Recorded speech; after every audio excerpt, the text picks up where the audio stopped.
خوش آمدید۔ آج ہم ایک بہت اہم موضوع پر بات کر رہے ہیں۔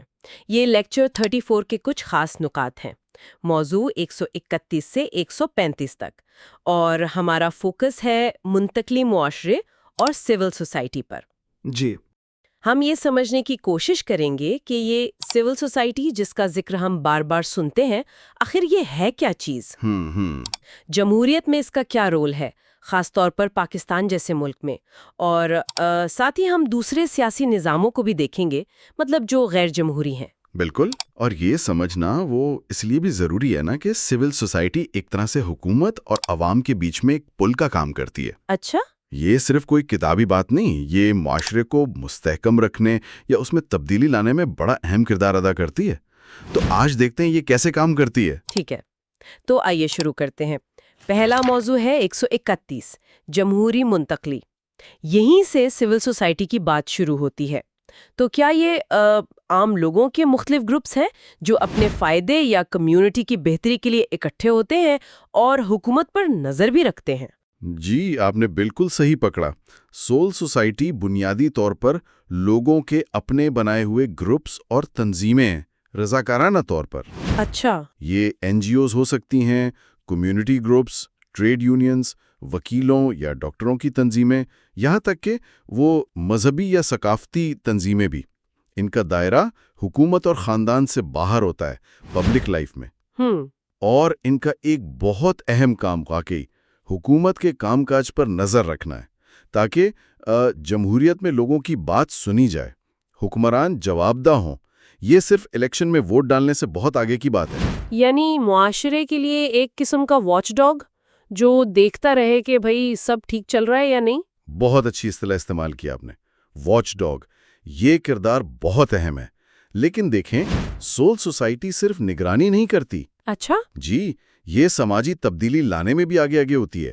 شہریوں کے حقوق کا خیال رکھنا، جو کمزور طبقے ہیں ان کی آواز بننا، اور کبھی کبھی تو حکومت کو مجبور کرنا کہ وہ اپنی پالیسیاں بدلیں۔ صحیح۔ جی، ریاست اور معاشرے، مطلب ہر جگہ اس کا تعلق بنتا ہے۔ یہ بات ہمیں موضوع 132 کی طرف لاتی ہے، سول سوسائٹی کی سیاسی حرکیات۔ کہا جاتا ہے کہ یہ جمہوریت کی ریڑھ کی ہڈی ہے۔ اس کا کیا مطلب ہوا؟ دیکھیے، ریڑھ کی ہڈی کہنے کا مطلب یہ ہے کہ جیسے ریڑھ کی ہڈی جسم کو سپورٹ دیتی ہے نا، جی، اسی طرح سول سوسائٹی جمہوریت کو فعال رکھتی ہے، مضبوط بناتی ہے۔ یہ لوگوں کو حصہ لینے کی ترغیب دیتی ہے، بتاتی ہے کہ ان کے حقوق کیا ہیں، اور انہیں مل بیٹھ کر مسائل پر بات کرنے اور حل نکالنے کے لیے وہ ایک پلیٹ فارم دیتی ہے۔ تو یہ صرف مغربی ممالک کے لیے ہے یا پاکستان جیسے ملک کے لیے بھی اتنی ہی ضروری ہیں؟ نہیں، یہ ہر اس معاشرے کے لیے ضروری ہے جو جمہوری بننا چاہتا ہے یا جمہوری رہنا چاہتا ہے۔ یہ صرف ووٹ ڈالنا نہیں ہے، بلکہ روزمرہ زندگی میں اپنی ذمہ داری سمجھنا اور اس میں حصہ لینا ہے۔ لیکن کیا سول سوسائٹی کا کام ہمیشہ ایک جیسا رہا ہے یا وقت کے ساتھ یہ بھی بدلا ہے؟ ہاں، یہ بڑا دلچسپ نکتہ ہے۔ وقت اور حالات کے ساتھ ساتھ سول سوسائٹی کے جو مقاصد ہیں، جو کام کرنے کے طریقے ہیں، وہ بدلتے رہیں۔ مثلاً شروع میں شاید زیادہ زور بنیادی انسانی حقوق پر تھا یا فلاحی کاموں پر، لیکن اب اچھی گورننس، شفافیت، احتساب، اداروں کو مضبوط کرنا، یہ چیزیں بھی سول سوسائٹی کے ایجنڈے پر آ گئی ہیں۔ اچھا، وہ حکومت کی طرف سے اختیارات کے غلط استعمال کو چیلنج کرتی ہے، نظام میں بہتری لانے کی کوشش کرتی ہے۔ لیکن یہ آسان تو نہیں ہوگا، خاص طور پر جہاں لوگوں کو اپنے حقوق کا ہی نہ پتہ ہو یا وہ سرکاری ادارے خود کمزور ہوں۔ بالکل نہیں، یہی تو اصل امتحان ہے۔ سول سوسائٹی کو ڈبل چیلنج ہوتا ہے، ایک طرف لوگوں میں شعور پیدا کرنا، انہیں منظم کرنا، اور دوسری طرف جو طاقتور لوگ ہیں ریاست میں یا باہر، ان کی طرف سے جو رکاوٹیں آتی ہیں، جو دباؤ آتا ہے، اس کا مقابلہ کرنا۔ یہ ایک مسلسل جد و جہد ہے، اس میں کامیابی بھی ملتی ہے، ناکامی بھی ہوتی ہے۔ تو یہ تو ہوئی عام بات۔ اب ذرا پاکستان پر آتے ہیں، موضوع 133۔ پاکستان میں سوشل سوسائٹی کی کیا تصویر ہے؟ پاکستان میں سوشل سوسائٹی کی تاریخ وہ کافی متحرک رہی ہے، بہت اتار چڑھاؤ آئے ہیں۔ جی، سیاسی عدم استحکام، معاشی مشکلات، سیکیورٹی کے مسئلے، بہت کچھ رہا ہے۔ لیکن ان سب کے باوجود پاکستان کی سوشل سوسائٹی نے انسانی حقوق کے لیے، جمہوریت کے لیے، سماجی انصاف کے لیے آواز اٹھائی ہے۔ اس نے صرف وہ آمرانہ دور میں جمہوریت کے لیے جدوجہد نہیں کی، بلکہ دہشت گردی اور انتہا پسندی جیسے خطروں کا بھی مقابلہ کیا ہے۔ کن شعبوں میں زیادہ کام نظر آتا ہے؟ روایتی طور پر تو انسانی حقوق، خاص طور پر اقلیتوں کے، خواتین کے، بچوں اور مزدوروں کے حقوق، اس پر کافی توجہ رہی ہے۔ جی۔ اس کے علاوہ تعلیم، صحت، دیہاتوں کی ترقی، ان شعبوں میں بھی بہت کام ہوا ہے۔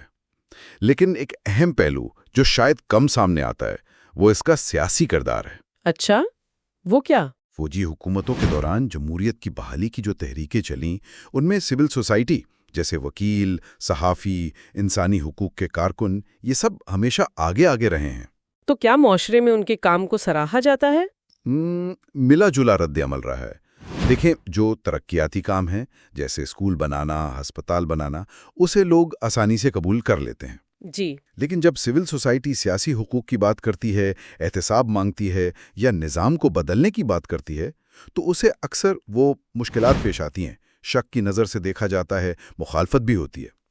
سمجھا۔ لیکن پھر بھی وقت کے ساتھ یہ احساس بڑھا ہے کہ این جی اوز اور دوسری تنظیمیں وہ سماجی اور معاشی ترقی میں اہم پارٹنر ہیں۔ آپ نے این جی اوز کا ذکر کیا، پاکستان میں کتنی ہوں گی ہے اور کس قسم کی ہیں؟ اندازے تو بہت مختلف ہیں۔ ایک عام اندازہ ہے کہ شاید 1,00,000 کے قریب این جی اوز ہوں۔ 1,00,000؟ کافی زیادہ ہیں۔ جی، لیکن یہ پکا نمبر نہیں ہے، کیونکہ ان میں سے بہت سی یا تو رجسٹرڈ نہیں ہے یا پھر وہ فعال نہیں ہے۔ سرکاری ریکارڈ بھی شاید پوری تصویر نہ دکھاتا ہو۔ اچھا۔ اور ان کی قسمیں بہت ہیں، رجسٹرڈ، غیر رجسٹرڈ، بڑی بین الاقوامی این جی اوز بھی ہیں، چھوٹی مقامی تنظیمیں بھی، ٹریڈ یونینز، مزدوروں کی انجمنیں، وکیلوں، ڈاکٹروں کی ایسوسی ایشنز، مذہبی بنیادوں پر فلاحی کام کرنے والے، ثقافتی گروپس، سماجی بہبود کے ادارے، صحت اور تعلیم کے نان پروفٹ سینٹرز، بڑے بڑے فاؤنڈیشنز بھی ہیں اور چھوٹی چھوٹی رضاکارانہ تنظیمیں بھی۔ مطلب ایک بہت وسیع میدان ہے۔ لیکن ان کے کام میں رکاوٹیں بھی تو ہوں گی، آپ نے اشارہ دیا تھا۔ جی ہاں، بالکل ہیں۔ پاکستان میں سول سوسائٹی کو کئی طرح کے چیلنجز ہیں۔ کچھ تو اندرونی ہوتے ہیں، جیسے تنظیموں کی اپنی کمزوریاں، پیسے کی کمی، آپس میں رابطے نہ ہونا۔ لیکن زیادہ سنگین ہے باہر والے چیلنجز۔ کبھی کبھی سرکاری اداروں کی طرف سے غیر ضروری پابندیاں یا نگرانی، ریاست کا اپنا ایک نظریہ ہوتا ہے جو شاید سول سوسائٹی کی کچھ باتوں سے میل نہ کھاتا ہو۔ صحیح۔ اور پھر ہے غیر ریاستی عناصر، جیسے مذہبی انتہا پسند یا بنیاد پرست گروہ۔ وہ سول سوسائٹی کے کام کو خاص طور پر انسانی حقوق یا لبرل خیالات کے فروغ کو اپنے نظریات کے لیے خطرہ سمجھتے ہیں، تو وہ مخالفت کرتے ہیں، کبھی کبھی تو تشدد سے بھی۔ یہ تو واقعی ایک مشکل صورتحال ہے۔ مطلب ایک طرف خدمت کرنی ہے، حقوق کے لیے لڑنا ہے، اور دوسری طرف اپنی بقا کی بھی فکر کرنی ہے۔ بالکل، یہ ایک بہت نازک توازن ہے جسے قائم رکھنا پڑتا ہے۔ ان چیلنجز اور خاص طور پر تشدد کے ذکر سے ہم اپنے اگلے موضوع 134 پر آتے ہیں، 21ویں صدی میں پرتشدد سیاست۔ یہ تو بہت ہی سنجیدہ موضوع ہے۔ جی بالکل۔ لیکچر نوٹس میں کچھ نام ہیں، ہکس اور میکالکلن۔ انہوں نے کہا کہ پرانے سماجی نظریات جنگ اور تشدد کو صحیح طرح سمجھ نہیں پائے۔ کیا واقعی؟ یہ ایک اہم بحث ہے۔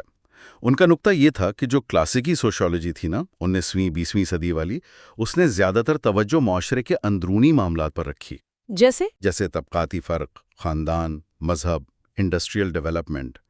جنگ اور بڑے پیمانے پر جو تشدد ہوتا ہے اسے اکثر ریاست کا معاملہ سمجھ کر وہ نظر انداز کر دیا گیا یا سمجھا گیا کہ یہ کوئی غیر معمولی واقعہ ہے۔ تو اس سے کیا فرق پڑا؟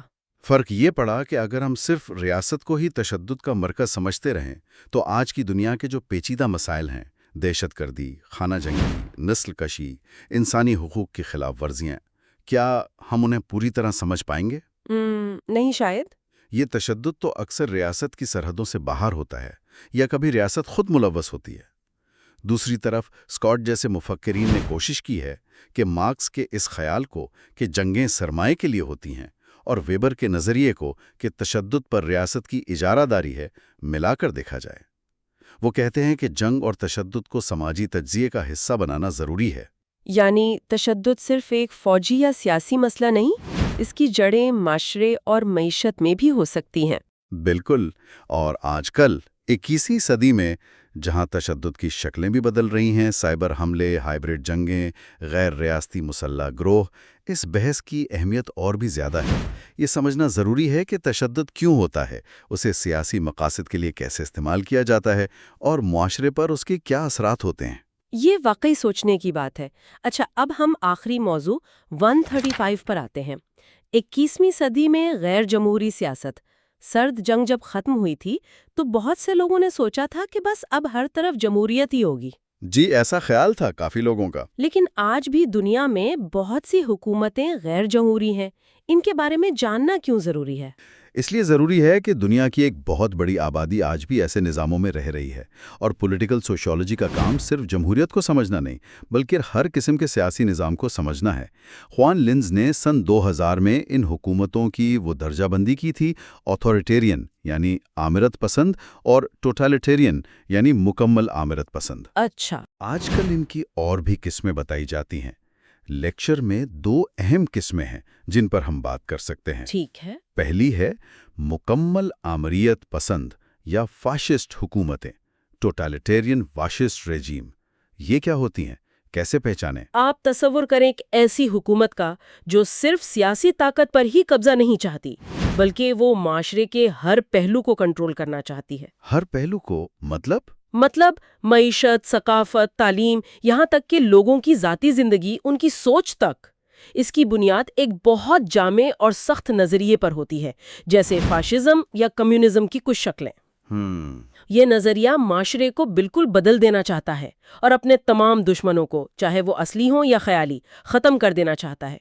اس کی 3 خاص نشانیاں بتائی جاتی ہیں. جی. ایک تو ایک غالب نظریہ جو ہر چیز پر حاوی ہو.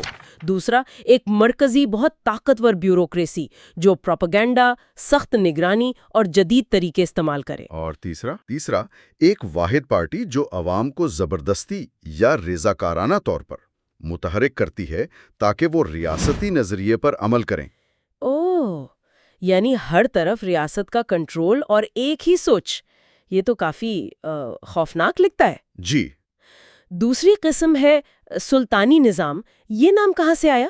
یہ کیسا نظام ہے؟ یہ اصطلاح لنز نے مشہور جرمن مفکر میکس ویبر سے لی ہے.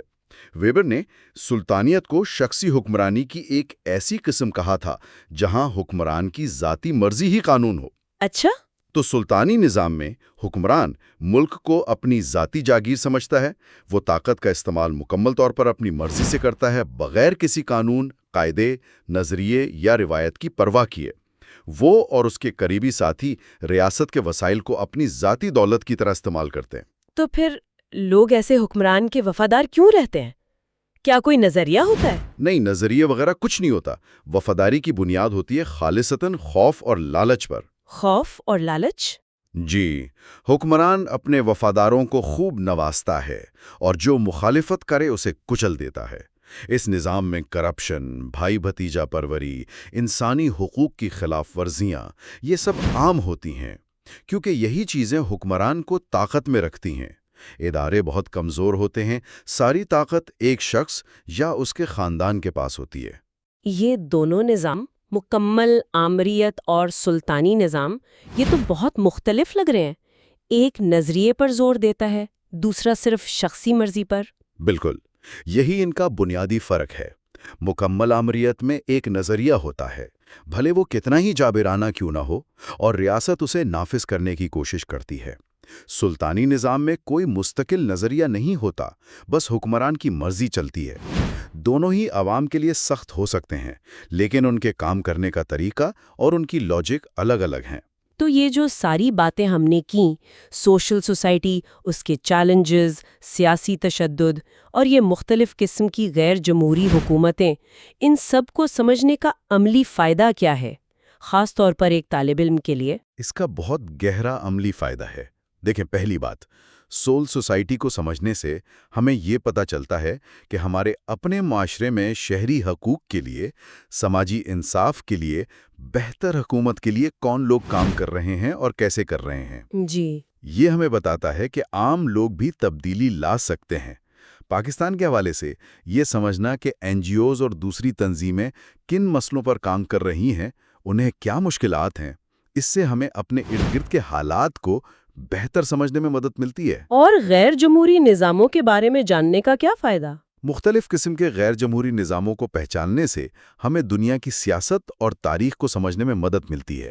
جب ہم خبروں میں کسی ملک کے بارے میں پڑھتے ہیں یا تاریخ کا مطالعہ کرتے ہیں تو یہ جاننا کہ وہاں کیسا نظام ہے، کیا وہ نظریاتی آمریت ہے یا شخصی حکمرانی، یہ ہمیں وہاں کے واقعات کو بہتر سمجھنے کے لیے ایک فریم ورک دیتا ہے۔ صحیح۔ یہ ہمیں صرف لیبل لگانے سے آگے بڑھ کر یہ دیکھنے میں مدد دیتا ہے کہ طاقت کیسے استعمال ہو رہی ہے اور لوگوں پر اس کے کیا اثرات ہیں۔ یہ تنقیدی سوچ کو بڑھاتا ہے۔ یعنی یہ صرف کتابی باتیں نہیں بلکہ دنیا کو سمجھنے کے اوزار ہیں؟ بالکل، یہ وہ اینکیں ہیں جن سے ہم اپنے معاشرے اور دنیا کو زیادہ صاف دیکھ سکتے ہیں۔ آج ہم نے واقعی ایک بڑے کینوس پر بات کی۔ ہم نے سول سوسائٹی کی تعریف اور جمہوریت میں اس کی اہمیت سے شروع کیا، پھر پاکستان میں اس کے خاص کردار، کام اور چیلنجز کو دیکھا۔ جی، اس کے بعد ہم نے 21ویں صدی میں سیاسی تشدد کی بات کی اور آخر میں 2 اہم قسم کی غیر جمہوری حکومتوں، مکمل آمریت پسند اور سلطانی نظام کا تجزیہ کیا۔ اور یہ سب موضوعات وہ آپس میں جڑے ہوئے ہیں۔ سول سوسائٹی اکثر غیر جمہوری نظاموں میں ہی زیادہ مشکل میں نظر آتی ہے، اور سیاسی تشدد ان چیلنجز میں سے ایک ہے جن کا اسے سامنا کرنا پڑ سکتا ہے۔